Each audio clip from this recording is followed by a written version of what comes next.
Cheers, big ears, and welcome to the Beach Travel Wine Podcast. We are your hosts, Leanne. And I'm Lyle. And we are not your usual travel influencers. No, we've decided we want to be travellers that travel under the influence. Okay, good joke? Reasonable. Well, there's plenty of more where that come from. So join us as we travel the world, one wine at a time.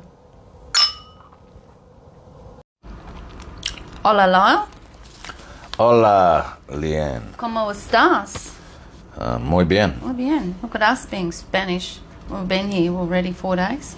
Sí. Fluent now. I wouldn't go that far. Oh, by 11 o'clock, though, after a few vinos. We're Sí. Today's podcast is all about Zaragoza. Or as we say in Australia, Zaragoza. Zaragoza. Isn't it? Yeah, so Zaragoza.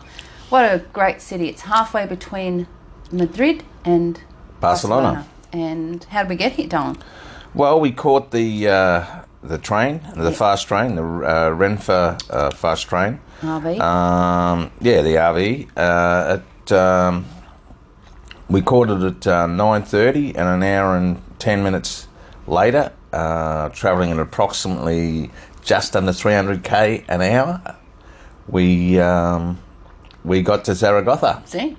And we caught it from the Atocha station in Madrid, which is the main train station sort of right in the middle of the city. Yeah, and the security check was really easy. Yeah, easy as. Yeah, a nice station, beautiful train station. Had a coffee while we were waiting. It was a very pleasant experience travelling on the trains in Spain, mainly on the plane.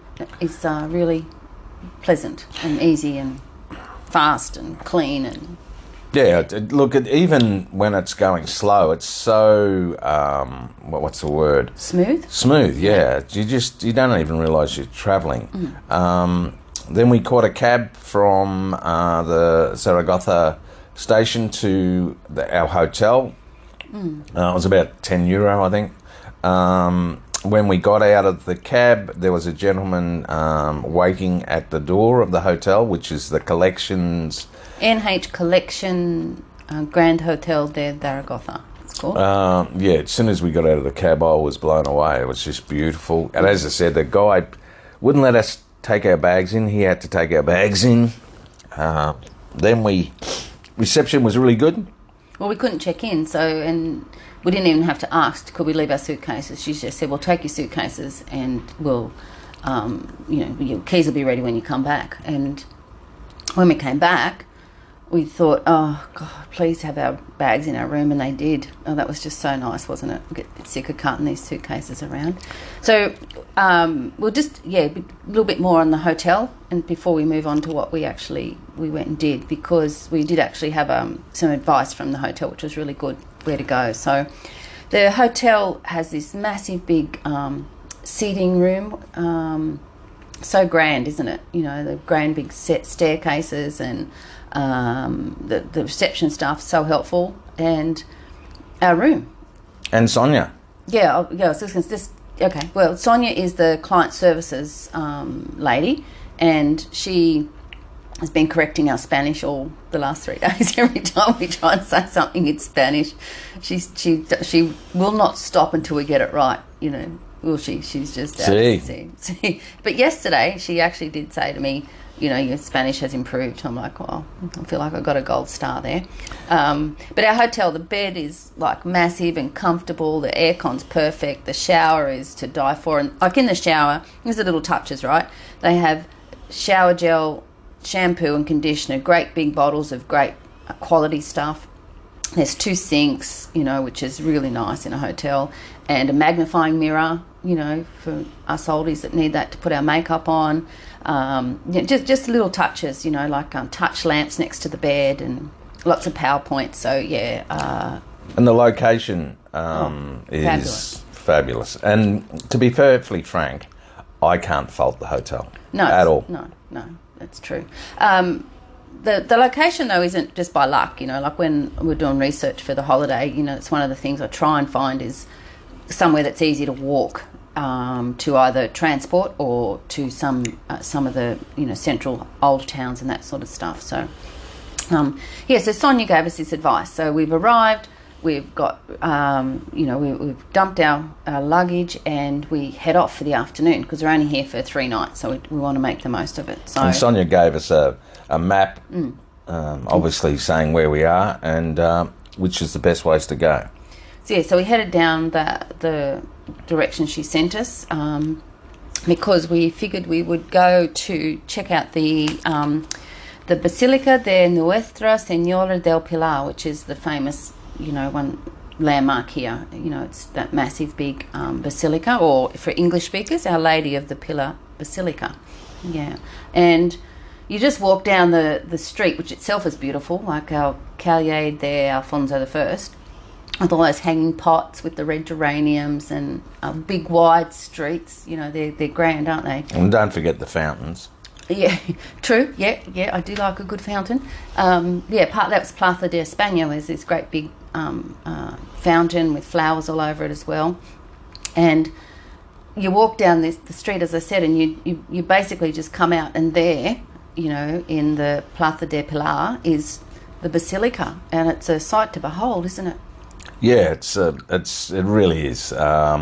Apparently, so the legend goes, is that it was where I think it was St. James had a vision of Our Lady, Mary, and was told by Mary to build a church, and that's what he did. Mm-hmm. And then over the years, it's just got bigger and bigger and bigger and bigger. How big is it? Well, I knew you were going to ask me that, but I can't see it. I think it's 130 metres long and 67 metres wide. See, that's pretty damn big, isn't it? It's huge. Yeah. And the things on the top that it's not just normal roof of a basilica. This one is actually covered. It looks like a massive Brazilian flag, doesn't it? It's blue, yellow, and green. It's very bright and gay and tiles. happy. Yeah, the tiles. Yeah. That's right. Yeah, it's and they're all the little copulets. There's 11 cupolas. Yeah, cupolas. Yes. And there's 4 major towers. Yeah, and they're all. The major towers don't have the colours, of course, but the cupolas do, and they just look absolutely beautiful. And they're all domed. And look, to be honest, it's you can't believe how big it is and how just stunning it is. So we were so blown away with it, we decided we should have a beer there to look at it, didn't we? For something different. Let's just sit here and there's nobody here. It was probably, maybe 15 people wandering around that huge plaza. So of course, if you've done any sort of looking at Zaragoza, you've seen the picture of that basilica, but also there's a bridge that you'll go over, and you can look back on the basilica. That's the Puente de Piedra, the bridge, and you get about halfway across, and it's the Ebro River. So you're on this old Roman bridge, the Ebro River, which is beautiful, clean, flowing water, and then the basilica sort of standing above all that, and that's another wow, for sure. And so you get the money shot, but then you come back at night to do the same thing, because you think it's wow in the day, but nighttime, it's pretty special, and it doesn't get dark early, so we had to stay out for a while. But the sky, as you keep saying, is the colour of it as well against the basilica at night. Was like navy blue. It's not black. It's just stunning, wasn't it? Yeah, I had seen photos of the basilica in the tourist information, and you look at it and you think, wow, they've obviously photoshopped the shot. Well, no, it's that good. Well, my photos look photoshopped, don't they? Sure. Yeah. Sure. On Beach Travel Wine Instagram, they're all there. Yeah. And on the stories too, because I did do lots of videos about Zaragoza. So that was sort of filled in a fair bit of time, and so we sort of fallen straight back into the Spanish way of life, and came back to our beautiful, cosy, cool hotel, and had a siesta, because honestly things still shut here in the afternoon, don't they? Yeah. And there's no point going out early for dinner because you can get tapper, but not early. Some of the places don't open till 8 o'clock at night. So, so you have a sleep and got up and off we went again. And we'd been told about, actually we listened to another podcast called When in Spain, which told us about Zaragoza, and they talked about an area called El Tubo, which is in the old town, which is basically street after street after street of little bars, tapper bars and restaurants. And so we went back down there, didn't we, Dom? Yeah, thanks to Paul. Yep. From When in Spain. It was exactly as he described it. It was even bigger than it's like a block. And it's fabulous. Yeah, with lots of little... narrow streets. Yeah. And everybody sits outside, and when I say everybody, I mean everybody. Yeah. You've got... it's really hard to understand, coming from Australia, the culture here on eating and drinking. Everybody does it, from grandpa, grandma, and even the little babies. They're all out, and it's just like the way they do it.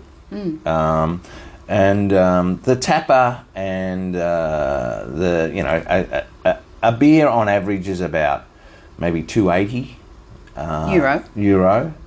So add $1.40 to that, because it's 1.5. It's about 1.5 the conversion rate. Immersion rate. So you're looking at $4 for a nice cold beer. Your wine's actually cheaper. On average, it's that's a shame. It's €2.30. So again, $1.15 on top of that. Yeah, you're looking at under $4 Australian. So and it's so cheap to go out. We're drinking white wine. A lot of Spanish people drink red wine. Yeah, Vino Blanco or Verdejo. Verdejo, sí. And although I did try and order 2 of those the other day, and the guy was going to bring me a bottle of red wine, so I didn't quite get that right. Danny. Oh yes. Yeah. Anyway, we sorted that one out.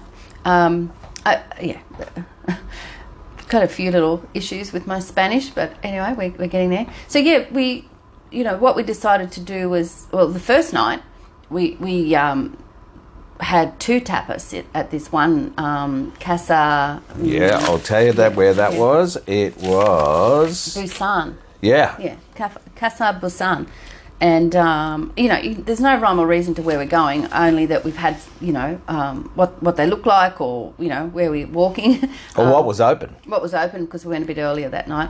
And we had, oh my gosh, we're not going to go through every tapas we had, but that really set us up to know we were going to enjoy it, because we had that pork cheek. Yeah, it was pork fillet. Pork fillet, that's right. Slow cooked pork fillet, and on top of it was this gooey brie cheese, wasn't it? On top of sort of, well, it's not sourdough bread, but and that was €7.50, which really is actually quite expensive. But it was huge. But we could have had that and that alone. But no, we had to go for the pork ribs as well, didn't we? Yeah, and smoky barbecue sauce. We couldn't even eat that. No, we ended up leaving half of that. Yeah. So what we decided to do from then on, the next few nights, is just have one small tapper with one drink at a couple of different places and keep moving. But just walking through that area, El Tubo, in off the Plaza de España, where the water fountain is. You're just wandering around there at night, and it's almost like too good to be true, because it's so authentic Spanish, right? The tapper bars and the little old streets, and you sort of think this has got to be put on for tourists, but no, there's no tourists. No. We didn't. Oh, well, I heard some Belgium accent, but we've heard no Aussie accents, hardly any other tourists around. And so you realise that this is what the locals are out here, Yeah, and it's and that was Monday night, and it was packed. Yeah. For a short period, from about 8 to 11, that's it. That's your drinking, eating time, and then it's time to go. It is a university town though, which I didn't know. But so there's a lot of young people around, and they've got it's not a tram, but I guess it is. It's like a train that goes up and down the main road and goes over one of the bridges, and that sort of links this part of the main part of town to the university area. So I think it's pretty easy for the locals to get around. And the streets are so wide too. Everyone's out walking, and they've got dedicated scooter lanes and bike lanes and areas to walk, which is, just great for mobility around the city. Like, they've done a great job, haven't they, doing that? So that was day one, and we're just like in love with Zaragoza already. The food, the wine, the people, the architecture. Yeah, it's pretty well amazing. And there's no anxiety or, when you're walking around, you're not worried about... It's as safe, isn't it? Yeah, it's just...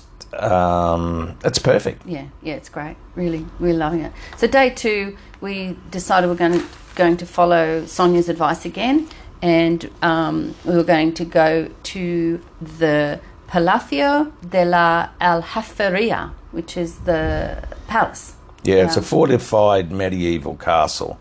Okay, there we go. And once again, like Lyle and I, we walk. It was just under 2 kilometres. And if you go early enough in the morning, it's still quite cool, like 20 degrees and nice breeze. So it was actually a really lovely walk. And that you see so much when you walk a city, don't you? You just can't believe it.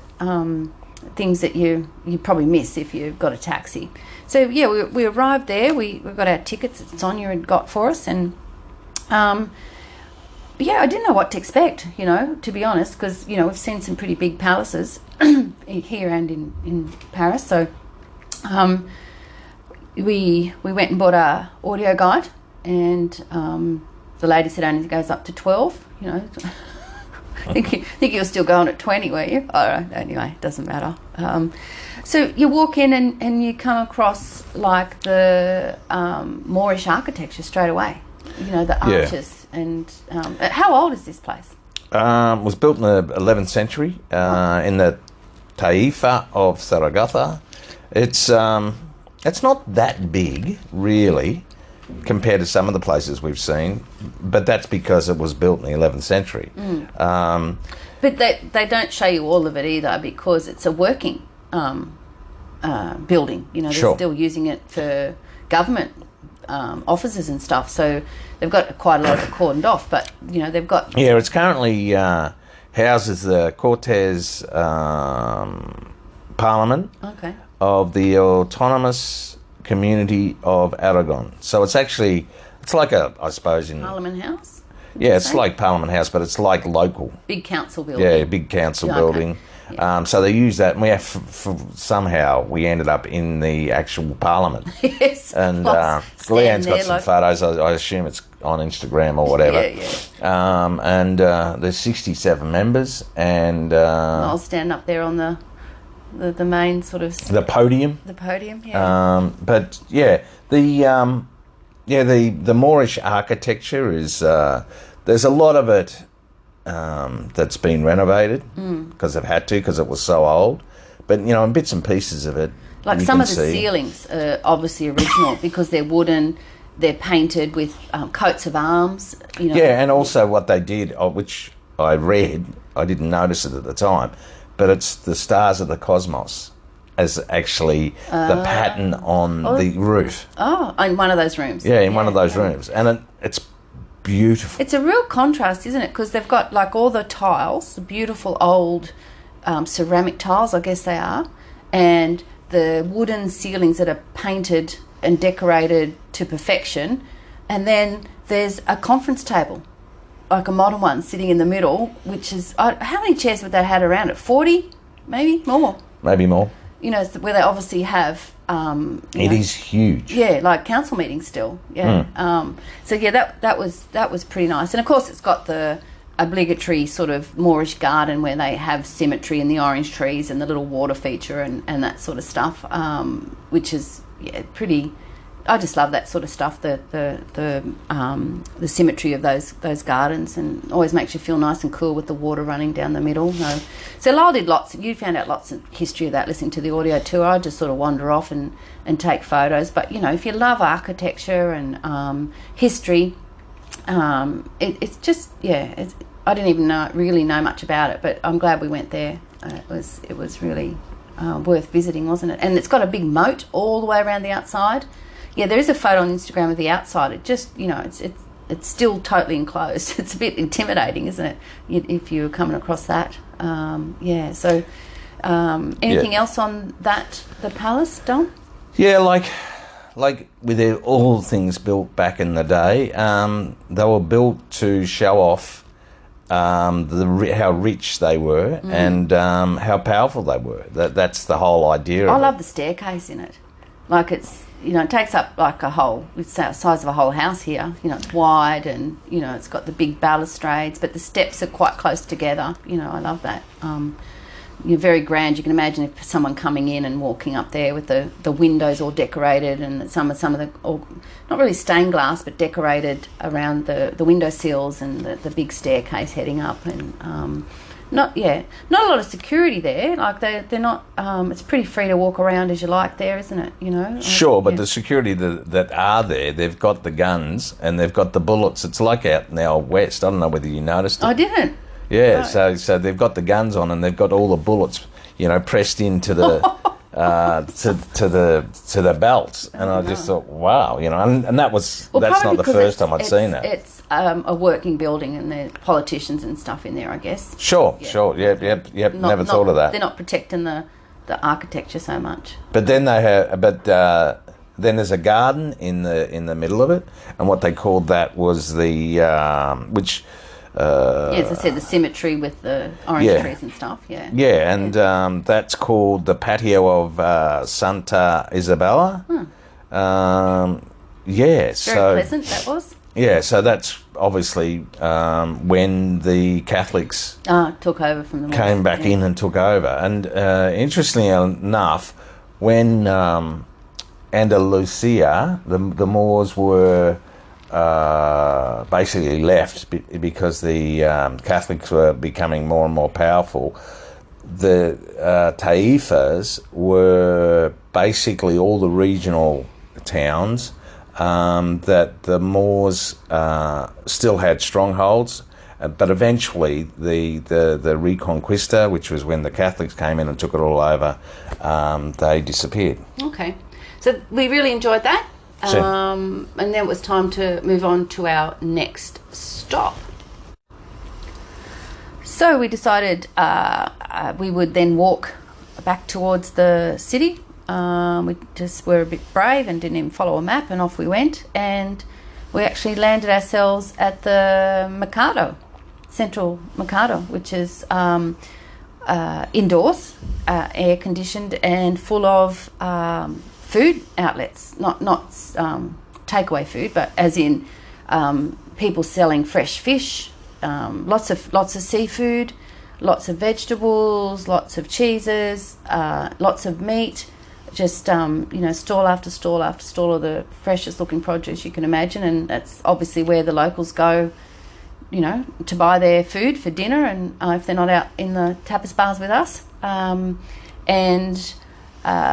we decided we'd walked enough in the heat and found a little bar there, I guess. Yeah. Taverna. Sí, muchas gracias. And it was obviously time for another cerveza. Well, not another, it was our first of the day. Yeah, sure. It was about midday. Oh, at least midday. No, I think midday. Okay. But so the lady behind the bar was very, very, very nice, and helped me with my Spanish. And the thing is, what I found is a lot of the waiting staff or bar staff, they actually want to practice their English. As much as Leanne and I want to practice our Spanish, they want to practice their English. So, so anyway, the beer was cold, it was great. And then we headed off. We wanted to have a look inside the basilica. Yeah, we did. So we wandered off and found ourselves right at the Basilica again. So into the Basilica we go, and nice surprise, it's free. We haven't had any free entry into anything so far, and I have to say my first impressions, like as I said earlier, the outside is like a big Brazilian happy flag, like it's the inside is very serious, but stunningly serious. I know I say stunning all the time.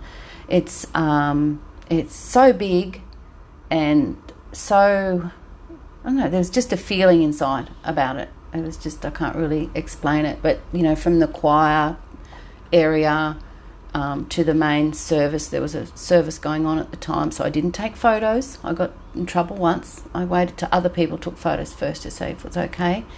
And then around the back of that main area, with the big gold, I don't know, what do you Catholics call those gold, the thing above where the minister... The altar. Yeah, the altar, thank you. Behind that there's another area for a service where people are sitting, and big columns and big dome ceiling on that, which actually opens inside, like you can see through that dome into the other ceiling of the church. Yeah, and that one of the domes was actually painted by Goya. Oh, that's what everyone was looking at. That's pretty impressive, yeah. Yeah, so... you have to go in it. It's... We don't do churches and museums, but wow. But around the building, around the edges of the building, there's all these confessionals, and there's people doing confession, taking confession. Yeah. Like as you're walking around, you're thinking, wow. But look, it's... You suggested I go, but you didn't want to wait that long for me. Yeah. I was a bit concerned about the penance you'd have to... I was going to go up and get the red wine. It would have been... we would have been there till midnight, and that was at 1 o'clock in the afternoon. It's also a church where pilgrims come because it's... because of what we spoke about before, because it was St. James, the first vision of, supposedly, of our Lady. Virgin Mary. Yeah. But you told me something interesting about the church. I did, that it was bombed, it was hit by 3 bombs in the Civil War. Yeah. And when was that sort of what sort of timings of Civil War? 1930s. Okay. But none of the bombs exploded. So 3 bombs and none of them exploded? None of the bombs And they're exploded. on display there? Or 2 of them? Two of them are. Yeah, so... I hope somebody... Yeah, so that's ironical. I know. But, or is it ironic? Whichever you like. Isn't it ironic? Cool. But look, it's definitely worth going to see. Yeah, it's impressive. The paintings and the gold and the altars and the statues. The timber work. Oh, those cupboards. Like giant timber they look like cupboards, didn't they? Yeah. And they were just the timber work on those was like it's like someone's made them today, because they're just so precise. Yeah, they look like huge wardrobes. And one of the things I really liked about it is, everyone was quiet in there. It was very respectful.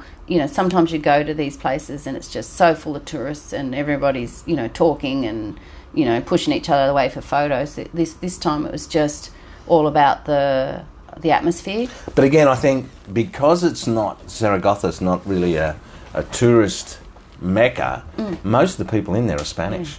Which is crazy, because it's halfway between Madrid and Barcelona. If you're coming to Spain, come to Zaragoza. Just, put it on your list. Don't go, just do it. It's so worth it. Yeah. So that was a pretty big day out for us, wasn't it? Day 2, we were busy. And of course, once again, we had the siesta and we went out for tapas. Yesterday, our last day, day 3, I have to say it's probably my favourite day. I agree. Yeah, because, where did we go? I actually told Sonia I wanted to go to this place, and she told us where to go. And so we decided once again, it's only a kilometre and a bit, we were going to walk. And what a walk, like up the Grand Via. So they've got the main road sort of from where we are up to the park that we're going to. Basically has a walkway all the way down the middle. It's almost like, you'd call it a rumbler. Yeah, sure. Like as in like the one in Barcelona and others that we've seen. But so with like 2% of the people. Yeah, and all the way up on both sides are these beautiful trees. Yeah, big shady trees which are arching over. So even if it is 30 degrees, it's cool. There's dedicated tracks on both sides for scooters and bikes, and then the tram, and then cars. And buses. And buses, sure. So you can just wander up there, and we just enjoyed that walk itself. We actually stopped and had a coffee, and it's the best coffee we had in Zaragoza, and it was so nice to have a nice mug too. Like everywhere you go here, they're all white. It was just the little patterns on it. So that was nice, and the lady spoke Spanish, so she and I told her she had the best coffee in Zaragoza, and she was pretty proud of that, which was nice. You can see even compliment people in Spanish works. So we kept walking, not much further, and we came to a bridge called the Puente de Piedra, which is no, that's not the bridge. No, that's the bridge back in town. This bridge is the one that's it's dedicated to songwriters. Yeah. See. And it's just a little bridge, but it's got it's pretty impressive. You walk over that to arrive at the beginning of the park that I wanted to see, and this is called the Parque Grande José Antonio Labordeta. It hasn't always been called that. It was named that in 2010 after a singer-songwriter of that name, José Antonio Labordeta, who was also a politician, and he died in 2010, so they renamed the park that. But and the name of the bridge is the Puente de los Cantores, which is the bridge of the songwriter. Yeah, thank you, Don. Now, when this park was started over 100 years ago, there was only 160,000 people in Zaragoza, and it was on the outskirts. Now there's, closer to 700,000 people, and it's almost right in the middle of Zaragoza. But the people here just call it the Parque Grande. Yeah, so it was designed and built between 1913 and 1927, and was officially opened in 1929. And it's based on the design of inspired by Versailles. Yeah, Versailles. Yeah, I can never say that properly. Yeah, it's inspired by the Versailles Gardens in Paris. Yeah. So there we are at San Sebastian, Paseo de San Sebastian. That's what it's called. And there's these two grand paths that go up either side of these gardens, and it's all the topiary hedges in the middle, and surrounded by thousands of roses, all of the same colour. And we just missed their best blooming by, I reckon, about a week. But they were still beautiful, right? And then on the outside of that was massive magnolia trees, all still in bloom, hundreds of those. So you're just standing there looking at those. But the thing that stands out most are the waterfalls. Not the waterfalls, the water features. There's... The fountains. See. Oh, I love a good water feature, don't I? You do.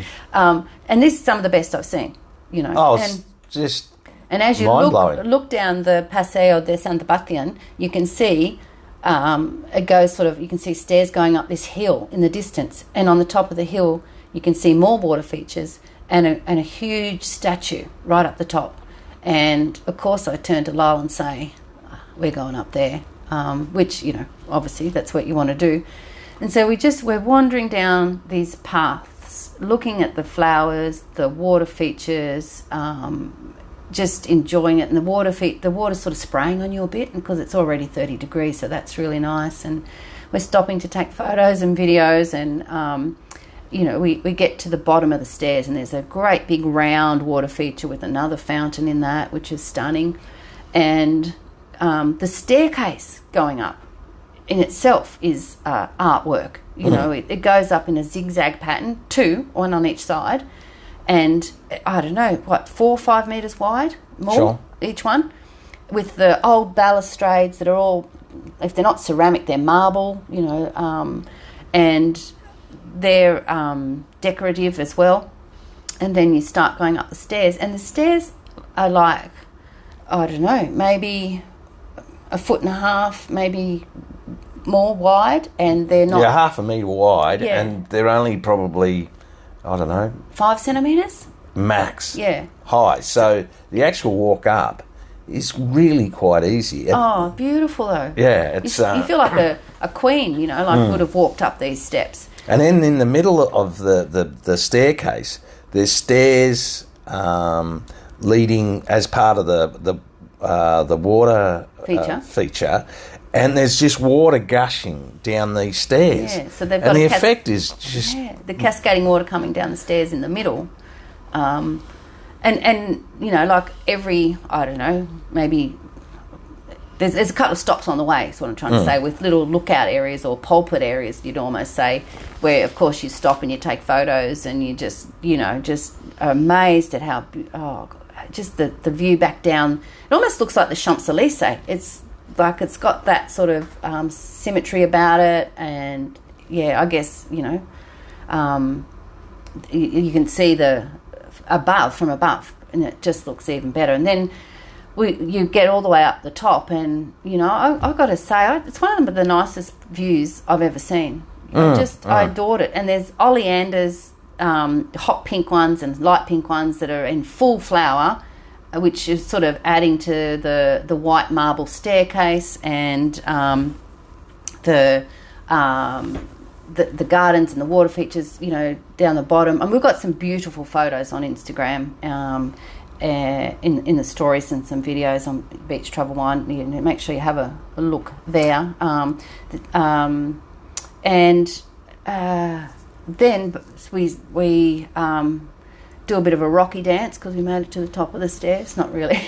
And then you're there at the statue, which once again has got, you know, water features, fountains everywhere, and you look up to this massive big statue of El Balator, a monument of King Alfonso I of Aragon, which was unveiled in 1925 to commemorate 800 years since the Reconquista of the city. Reconquista of the city. Yeah. Yeah, so that's where, which I didn't realise, Balator, the warrior.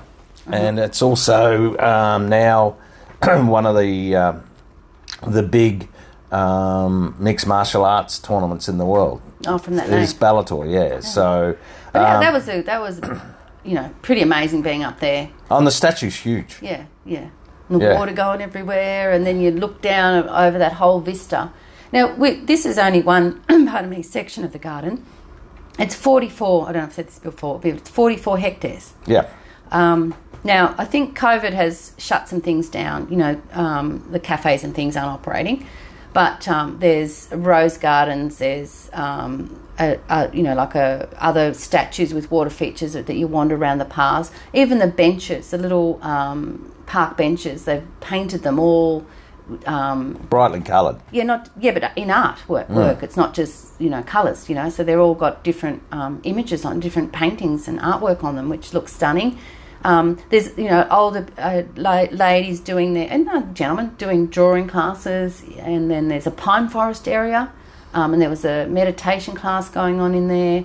Apparently on the weekends in summer there was a little train that went round for the kids. There's kids play areas. You could just, and this old gentlemen sitting there chatting away, weren't they, you know, with their braces on, and they obviously go there every morning. Yeah, just, oh man, it blew me away. I said to Leanne that it's like they've thought of everything.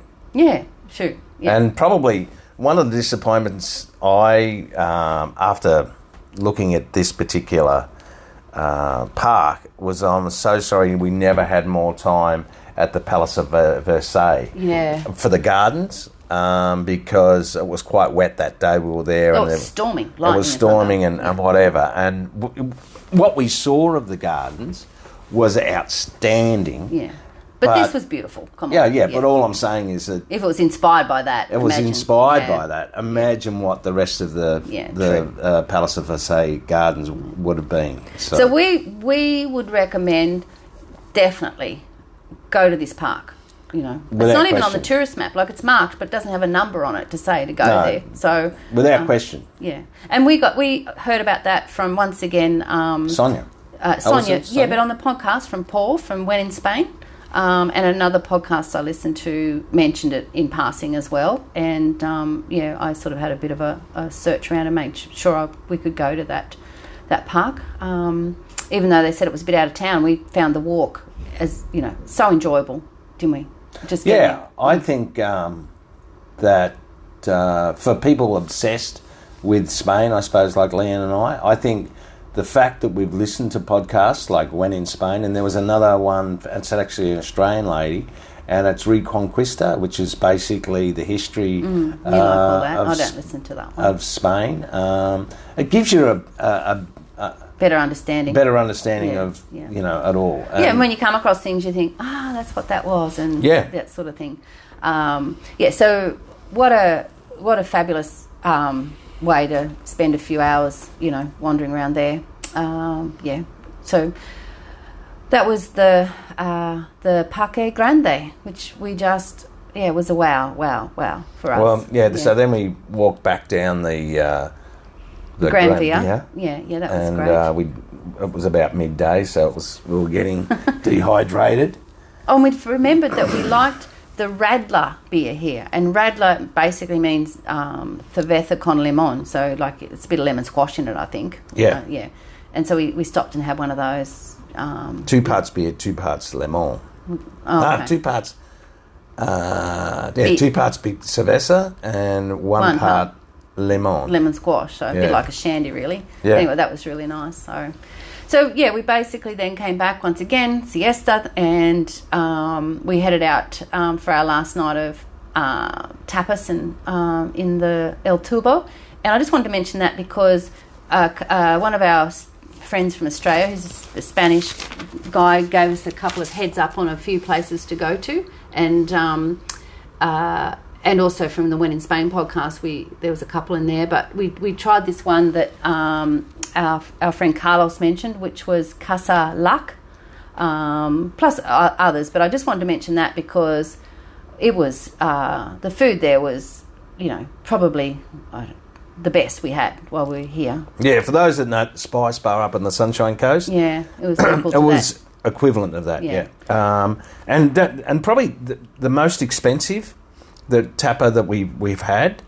So I'll just give you a bit of an idea. We had a prawn ravioli, which was €4.75. Yeah. We had venison, which was $4.50, and we had beef cheek to die for, was €5. So that's the most expensive tapa that we had. But however, there, a vino, $2.50. So, the whole dinner, four wines and dinner was €29, which is 43 Australian dollars, which would be sufficient for dinner. Well, it was. Yeah. So, so thank you for those recommendations, and it's really nice to because you walk around and they all look the same. Some look empty, and you think, oh, will we sit there? And the minute you sit down, everyone else sits down. We've really got the tapa nailed here. Will be interesting to see how we go when we leave here later today. We're off to Madrid. So, any final thoughts on Zaragoza, Lyle? Well, I said on the way home last night I actually asked Lan, Paris or Zaragoza. Now, very, very hard question, because Paris was Paris, and I think it's the Parisians But I tell you what, you can't really compare the two. But Zaragoza, the food, the wine, and it's cheaper. Yeah, it is cheaper. But I don't. it's not good to compare because Paris will always be Paris, and it's the most visited city in the world for a reason. I think one of the charms of Zaragoza is it's not widely touristy. Yeah, so you wouldn't want it to be like that. Paris that way, it's when a couple of people ask where we're from Australia, then they're quite blown away by like, really, you're here? They have no idea. We got asked if we were French last night, I think.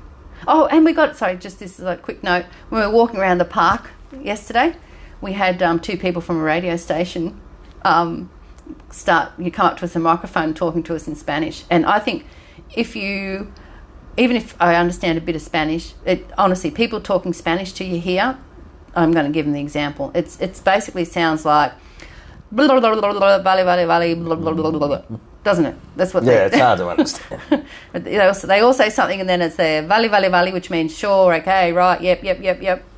It's hilarious. I get one word in about 100, I think. Oh, and one other thing, Lyle. When we were leaving yesterday morning, you said to me, check out that glamorous chick getting in that black car.